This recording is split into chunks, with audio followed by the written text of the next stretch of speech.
Mas vamos falar desse lance assim. Você tava no CQC e você tinha uma vontade de fazer um talk show. Era isso? Era. E aí você começou a pesquisar, você já era fã de talk show?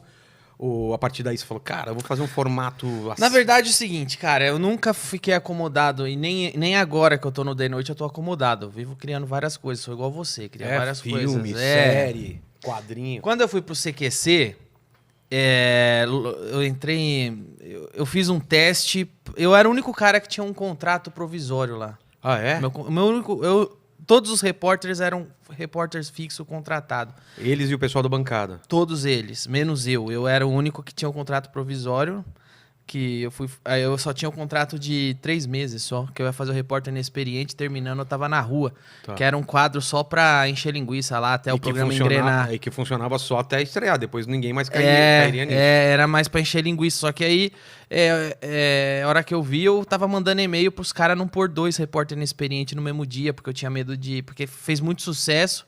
E eles queriam pôr, às vezes, 2 no mesmo programa. Eu falava, não, porque vão enjoar e tal. Mas tinha? Mais alguém fez o Repórter Inexperiente? Não, eles queriam pôr 2...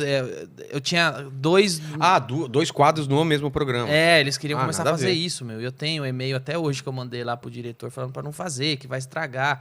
Aí eu era o único cara que tinha que não era de fato um repórter do CQC, eu era só um quadro provisório. Um quebra-galho, era um provisório quebra-galho. Que fez muito sucesso, né, cara? Aquele era você mesmo ou você tava atuando? Porque parecia que você tava muito desconfortável mesmo. Era uma mistura dos dois, porque eu realmente tava, eu nunca tinha feito TV. É isso que eu ia falar, é a primeira experiência de TV? Primeira experiência, eu nunca tinha visto aquele monte de gente famosa que eu falava.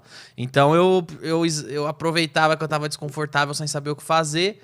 E eu criava gag em cima. E depois foram fazer em Portugal, e os caras de Portugal me ligavam pra perguntar quais as gags, porque tinha um repórter inexperiente, mas se você assistir, não tinha nada a ver com o que eu fazia.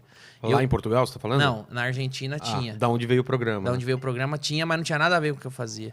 Eu comecei a criar muita gag visual, muita gag física, de microfone.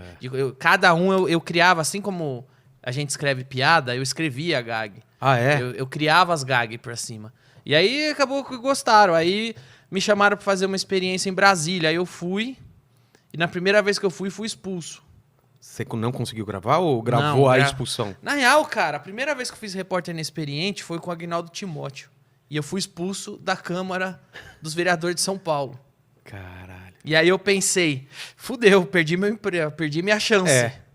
Aí, só que ele ligou e falou, não, a gente gostou tanto que esse seu teste vai pro ar. Tinha material pra teste? Tipo, o fracasso era engraçado. E aí foi pro ar que o cara me expulsando, puto comigo.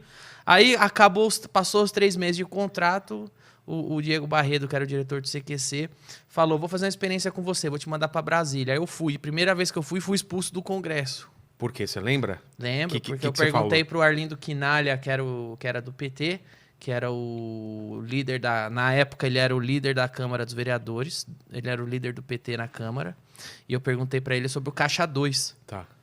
E veja só como, desde aquela época, a gente tá falando de mais de...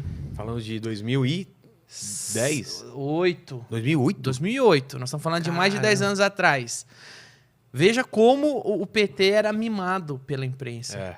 Que precisou um cara, um novato do humor, que tava pouco me fudendo. Desafiar os caras. Não é nem desafiar. Eu não fui dar desafiar, eu fui fazer uma pergunta que eu, como cidadão, queria ouvir ele responder, porque ninguém fazia. E por que ninguém fazia? Eu sei a resposta. Que eu cheguei pro cara do PT e perguntei com todas as letras. E o Caixa 2. E ele começou a falar que eu estava desrespeitando e me expulsou do Congresso. Por causa dessa pergunta. Ali eu percebi como o PT é mimado pela imprensa.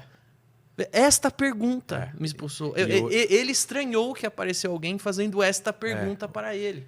Porque os caras colocam eles num pedestal que você não pode perguntar nada, cara. Não pode. Imagina. E é engraçado que muito tempo atrás, o Taz fazia o Ernesto Varela, ele perguntou pro Maluf, cara. Exato. O senhor é corrupto? Exato. E por que não veio, essa imprensa não continuou fazendo esse tipo de pergunta? Mas isso, se você vê o dia que aliás, é um cara legal pra você trazer aqui, que é o Cláudio Manuel, do Cacete Planeta. Com certeza. Que pra mim o Cláudio Manuel fez um dos melhores documentários da história da cultura que foi do Wilson Simonal. Cara, a história do Wilson Simonal é absurdamente escroto. O Wilson Simonal foi o primeiro cancelado do Brasil. Mas cancelado pra valer, né? Pra valer. Por quê? Porque ele não tinha internet na época. Exatamente. Se ele tiver... A mesma coisa que fizeram com o Simonal, fizeram comigo todo mês. Por sorte, eu tenho internet hoje e dá pra, sei lá, falar... Fogo contra fogo. Mas eu falei do Cláudio Manuel, porque o Cláudio Manuel foi no meu programa uma vez. Quem tiver curiosidade, procura lá, Cláudio Manuel de Noite, onde a gente conversa sobre isso. E ele fala que ele tava no Cacete Planeta, ele zoava o Itamar, zoava o Collor, o Fernando Henrique, e tava tudo bem. O dia que ele zoou o Lula, começaram... Mas e aí? Não sabia disso, não. O dia que ele começou a zoar o Lula, o dia que o Caceta começou a zoar o Lula, começou as represárias. Mas e aí? Bilhetinho? Não, é dos próprios colegas. Ah, dos colegas mesmo? Jornalista, os artistas, o pessoal na rua. Mas e aí? Mas não pode zoar o Lula. O Lula não. Eu falei, mas eu zoava o Fernando Henrique até o ano passado. Não, mas o Lula não pode zoar, isso não pode fazer. Então, ele conta isso pra mim, o dia que foi no meu programa. Caralho, então, realmente existe um patrulhamento aí uma proteção, né? Isso. E agora com o PCdoB também, né? Com o PSOL. Tudo que é de progressista e de esquerda é sacrossanto. Com isso não se agora, mexe. Hoje eu tava vendo, ontem, o Boulos pedindo uma vaquinha pra cobrir os custos da campanha, que ele usou o fundão eleitoral. Ele usou o fundão eleitoral. Agora, ele estava sendo contratado, estava concorrendo a um cargo para gerir o dinheiro. O dinheiro, e ele não sabe gerir o próprio dinheiro. Ele não sabe, ele pegou um monte de dinheiro público, gastou mais tudo. E agora quer que... Imagina esse cara fazendo o gerenciamento da cidade. Exatamente, cara. E não tem um filho da puta pra perguntar isso pra ele. Não, e outra, eu tento no meu Facebook, já desisti, cara. Você não pode falar nada mal. Pode. Você faz zoeira com o Covas, beleza. Você faz zoeira com o Boulos, você não pode, cara. Não pode. Cara... É sacrossanto. E agora ele criou essa máscara de bonzinho, velho. É perigosíssimo isso. E hoje, foi hoje ou ontem também que a Cuba tava cortando a internet da galera. Eu não vi, eu tô por fora. Caralho, e ele é um cara que fala que lá tem democracia e tal. Que ele defende. Foi aí, cara, acho que foi ontem esse negócio. Eu tô por fora. Eu tô de férias, vou na casa da minha mãe lá, eu comprei uma poltrona, aquelas de velho. Eu já sou. Não aquelas de massagem, não. Não, as de massagem não, porque eu acho que não funciona. Mas eu comprei aquelas de velho, de pobre, que você estica. Qual aquela que você. Que você estica a perna, eu fico vendo. Eu vou lá, fico vendo bang bang na casa da minha mãe, eu quero saber de